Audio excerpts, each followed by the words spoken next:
সবাই যেখানে ঈদ আনন্দ নিয়ে ব্যস্ত, আমি সেখানে কোর্টের বারান্দায়। 20 অক্টোবর আমাকে অস্ত্র মামলা সহ বিস্ফোরক মামলার প্রধান আসামি আরো কয়েকটি মামলা দিয়ে আমাকে আদালতে প্রেরণ করে। এই মামলারই কিন্তু আমি প্রায় 9 মাস জেল কেটেছি। আমাদের এরকম অসংখ্য নেতাকর্মী জীবনের সবচেয়ে মূল্যবান সময় আমরা কিন্তু ব্যয় করেছি রাজনৈতিক পথে। ফ্যাসিবাদ বিরোধী আন্দোলন করতে গিয়ে আমরা অনেক মামলা খেয়েছি, গুম হয়েছি, অনেক নির্যাতনের শিকার হয়েছি। তো আজকে আমি কোর্টে এসেছি।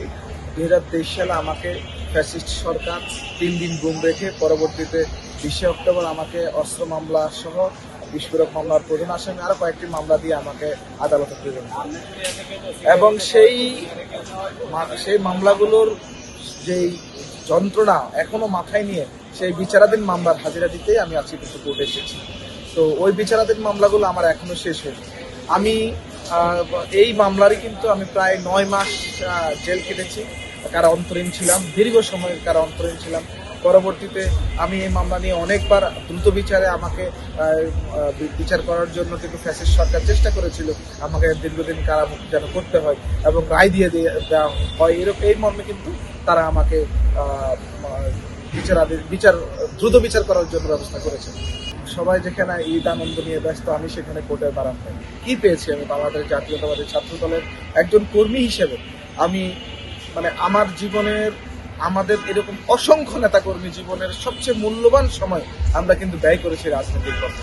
আমরা কি পেয়েছি? ছাত্র জনতার গণ অভ্যুত্থান ঘটেছে, অনেক সমন্বয়ক আছে, অনেকজন উপদেষ্টা হয়েছে, তারা আজকে আঙ্গুল ফুলে কলা গাছ হয়েছে, কেউ সংসদে গিয়েছে। আমরা কি পেয়েছি? আমরা আজও কোর্টের বারান্দায় আছি। আমরা কিন্তু তাদের মতো 16 দিন, 17 দিন বা 36 দিন বা 30 দিন আমরা কিন্তু সংগ্রাম করিনি। আমরা সংগ্রাম করেছি 17 বছর। আজকে দেখুন, আমার দল বাংলাদেশ জাতীয়তাবাদী দল কিন্তু আজকে রাষ্ট্র পরিচালনার দায়িত্বে এসেছে। আমি কিন্তু বিচারাধীন মামলার হাজিরা দিয়ে এখনো বেড়াচ্ছি। তাহলে আমার মতো যারা অসংখ্য সহযোদ্ধা আছে, যারা এরকম কারা অন্তরীণ ছিল দীর্ঘদিন, যারা নির্যাতনের শিকার হয়েছে, যারা গুম হয়েছে, তাদেরকে তো আমরা হারিয়েই ফেলেছি। যারা দীর্ঘদিন নিপীড়নের শিকার হয়ে আজও এই ফুলিয়ে নিয়ে বেড়াচ্ছে, আমিও তাদের মধ্যে একজন। তাই আজকে আমি কোর্টে এসেছি আমার বিচারাধীন অস্ত্র মামলার হাজিরা দিতে এবং আমার বিস্ফোরক মামলার বিচারাধীন এই মামলারও হাজিরা দিতে এসেছি।